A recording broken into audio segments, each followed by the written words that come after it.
হাসিনার সময় ছিল ধরেন একটা নোবেল পুরস্কার, যে কারণে হাসিনাকে আমরা ভালোবাসি না। এই যে প্রস্তাবটা বাংলাদেশকে দেওয়ার পেছনে অন্য কোনো জিওপলিটিক্স থাকতে পারে, অফকোর্স আছে।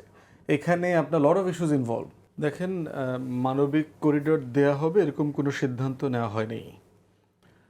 উনি ইন্টারভিউতে যেটা বলেছেন এবং পরবর্তীতে আপনার প্রেস সেক্রেটারি নীতিগত সিদ্ধান্ত নেওয়া হয়েছে প্রেস সেক্রেটারি যেটা বলেছেন, পরবর্তীতে তিনি বলেছেন মানবিক সহায়তা জাতিসংঘের তত্ত্বাবধানে দেওয়া হবে যদি চাওয়া হয়, এরকম বলা হয়েছে। চাওয়া হয়েছে জাতিসংঘ এরকম একটা প্রেস সেক্রেটারি বক্তব্য যেটা দেখলাম আর কি, আমরা আপনার বিভিন্ন খবর যদি দেখি তাহলে বুঝি জাতিসংঘ এরকম একটা যদি চাওয়া হয় তাহলে তারা এটা বিবেচনা করতে প্রস্তুত, এরকম কথাটা আমার এসছে আর কি। এখন প্রশ্ন হচ্ছে যে জাতিসংঘ হিউম্যানিটেরিয়ান করিডোর যেটা চাচ্ছে, এটার মানে কি, এটার টার্মস কি, এটা টার্মস অফ রেফারেন্সটা কি? রাইট। প্রশ্ন হচ্ছে যে এটাকে শুধুমাত্র বাংলাদেশই দিতে পারবে না অন্য কেউ দিতে পারবে? যেই জায়গাটাতে আপনি সাহায্য পৌঁছাতে চান সেই জায়গাতে তো ইন্ডিয়ারও অ্যাক্সেস আছে। ইন্ডিয়ার সাথে তো আপনার মিজোরামের সীমান্ত আছে, তো ওইখান থেকে ঢুকতে পারবে সে চাইলে।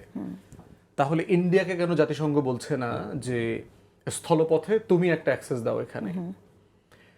তারপর হচ্ছে চায়নার অ্যাক্সেস আছে উপরে নর্থে, তো চায়নাকে তো এটা বলা যেতে পারে যে আমি আরাকানে হিউম্যানিটেরিয়ান অ্যাক্সেস চাচ্ছি। চায়নাকে বলা যেতে পারে চায়না দেখ, দুই দেশেরই দুইটা পোর্ট ফ্যাসিলিটি আছে। বে অফ বেঙ্গলের অ্যাক্সেসের জায়গাতে চায়নারও পোর্ট আছে, ভারতেরও পোর্ট ফ্যাসিলিটি আছে, যেখান থেকে আপনি আরাকানে অ্যাক্সেস করতে পারবেন। তাহলে জাতিসংঘ চাইলে কি চায়না এবং ভারতকেও বলতে পারে কিনা যে তোমার পোর্ট ফ্যাসিলিটি দিয়ে আমরা এই হিউম্যানিটেরিয়ান করিডোরটা দিতে চাই? শুধুমাত্রই কি বাংলাদেশকে বলা হয়েছে, না অন্য দেশগুলোকে বলা হয়েছে যারা এই অ্যাক্সেসটা প্রোভাইড করতে পারবে? এখন প্রশ্ন হচ্ছে যে বাংলাদেশের ওই জায়গাটা আমাদের জিওপলিটিক্স এবং জিওগ্রাফিতে ভেরি সেন্সিটিভ জায়গা। এটার সাথে আপনার আমাদের পুরো হিল ট্যাক্সের শান্তি শৃঙ্খলা নিরাপত্তা অনেক কিছু জড়িত আছে। এইটার সাথে দ্য সোকল চিকেন নেক যদি বলেন, আমার ফেনী নদীর ওই পার থেকে পুরো অংশটা মানে মানে সিভিয়ার্ড হয়ে যাওয়ার, আলাদা হয়ে যাওয়ার একটা থ্রেট কন্টিনিউ ভারত আমাদেরকে দেয়। এরপরে দেখেন যে এখানে বিএনপি নেতারা এটাকে গাজার সাথে তুলনা করেছেন, যদি আমি এটা কারেক্ট মনে করি না, কারণ বাংলাদেশে রোহিঙ্গারা তো মানে যে বাস্তবতায় বাস করছে সেটা একদম অন্য অন্য রিয়েলিটি আর কি। বাট স্টিল যদি আপনি দেখেন যে বার্মাকে যদি আপনি ইসরায়েল আকারে দেখেন, যে তারা তো একই দেশের অংশ, কিন্তু এলাকাটাকে নাগরিক আকারে তারা স্বীকৃতি দিচ্ছে না। এখন সেটার সমাধান কি? সেটার সমাধান কি এখানে হিউম্যানিটেরিয়ান করিডোর দিয়ে আমি কি করতে চাইব? আমি তো অলরেডি করিডোর দিচ্ছি, বৈধ অবৈধভাবে কন্টিনিউ বাংলাদেশে রোহিঙ্গারা ঢুকছে। কিন্তু প্রশ্ন হচ্ছে যে আমাদের আলোচনাটা তো রিপ্যাট্রিয়েশন নিয়ে। এই করিডোরটার মানে কি রিপ্যাট্রিয়েশন? ইউনাইটেড নেশনসের সুপারভিশনে হবে এরকম যে বেইজিং থেকে এসে প্রফেসর ইউনুস যেটা বললেন, অথবা মহাসচিবকে নিয়ে আপনার যে রোহিঙ্গা ক্যাম্পে গেলেন, ইনশাআল্লাহ আগামী ঈদ আপনারা যেন ইয়েতে গিয়ে করতে পারেন, আরাকানে গিয়ে করতে পারেন, এরকম একটা কথা সেখানে এসছে। প্রশ্ন হচ্ছে এটা কীভাবে করবে? তাহলে কি বিষয়টা এরকম যে জাতিসংঘের সুপারভিশনে এই রিপ্যাট্রিয়েশনটা হবে, যেটা চায়না এটার সাথে ইনভলভ পজিটিভ এই ব্যাপারে? আবার বলা হচ্ছে যে আরাকান আর্মির সাথে যে যারা লার্জলি এখন এলাকাটা দখলে যাদের আছে, তাদের সাথে আমাদের একটা আনঅফিসিয়াল কমিউনিকেশন যোগাযোগ হচ্ছে। এরকম রিপোর্ট দেখলাম যে তাদের একটা উৎসব ছিল জলকিলি রিসেন্টলি, এবং তারা একটা করিডোর দিয়েছে। তারা এই অংশে বাংলাদেশ চিটং হিল ট্রাক্স অংশে এসে তারা আনন্দ ফুর্তি তাদের ঈদ টিদ পূজা পার্বণ করে ফিরে গেছে। এখন এর আগে তো আমরা দেখেছি আপনার সীমান্তে যে স্কারমিশেসগুলো হয়েছে, তারা কন্টিনিউ এখানে বোমবার্ড করেছে, এবং বার্মার যে পুলিশ, তাদের যে ট্যাক্স অফিসাররা আছে বিভিন্ন বন্দরে এবং সীমান্তে, তারা পালিয়ে এসছে, শত শত লোকদেরকে বাংলাদেশ আবার ফেরত পাঠিয়েছে। তো সেই রিয়ালিটিতে আমাদের কাছে এখনও পরিষ্কার না যে আসলে মানবিক করিডোরের কী টার্মস অফ রেফারেন্স আছে।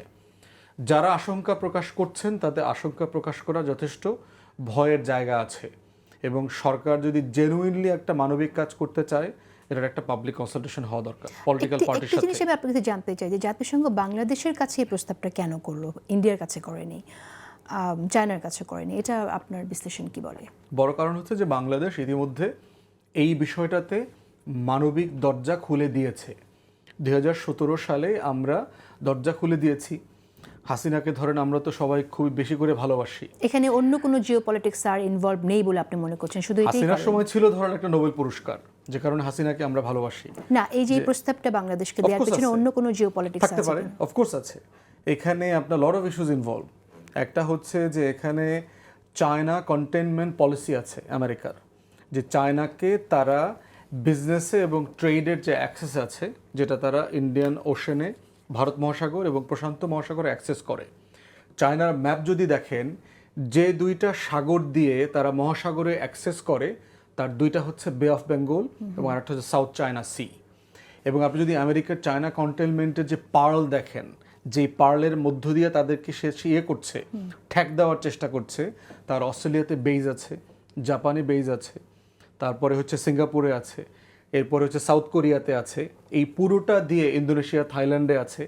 এটা দিয়ে সে চায়নাকে কন্টেন করবার চেষ্টা করছে। এখন চায়না একটা দ্বিতীয় দরজা খুলতে চাচ্ছে বে অফ বেঙ্গলে অ্যাক্সেস করতে, তার পথও কমে যাবে। আপনি যদি ম্যাপ দেখেন, যদি বে অফ বেঙ্গল থেকে, বঙ্গোপসাগর থেকে যদি চায়নাতে ঢুকতে পারে, তার পথ অনেক কমে যাবে, প্রায় ১,৫০০-২,০০০ কিলোমিটার কমে যাবে, ২০-২২ দিনের জার্নি কমে যাবে। নইলে তাকে আপনার South China Sea, Malacca Strait দিয়ে ঢুকে তারপর চায়নাকে অ্যাক্সেস করতে হয়, লম্বা পথ তাকে ঘুরতে হয়, তার ট্রেডের কস্ট বেড়ে যাচ্ছে।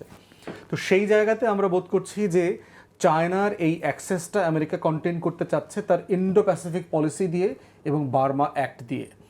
সেইখানে বাংলাদেশ সরকার কোনোভাবে আমেরিকার পক্ষ নিয়ে সেটা করছে কিনা, সেই জায়গাটা থেকে অনেকের এই আশঙ্কাটা আছে। তাই বটম লাইন হচ্ছে বাংলাদেশ ফার্স্ট, সবার আগে বাংলাদেশ। আমাদের ভালোবাসার, সম্পর্কের, ব্যবসা বাণিজ্যের, খায় খাতিরের যত দেশ আছে, চায়না ঠেকাও সেই নীতির কারণে আবার আমরা কোনো ঝুঁকিতে, আমরা ব্যবহৃত হতে গিয়ে আমরা কোনো ঝুঁকিতে যেন না পড়ি, সেটা সেই সেটা বিষয়টি হচ্ছে আমাদের বটম সামনে লাইন। একটি, বাংলাদেশের স্বার্থ হচ্ছে right, ফার্স্ট। একদম, হ্যাঁ।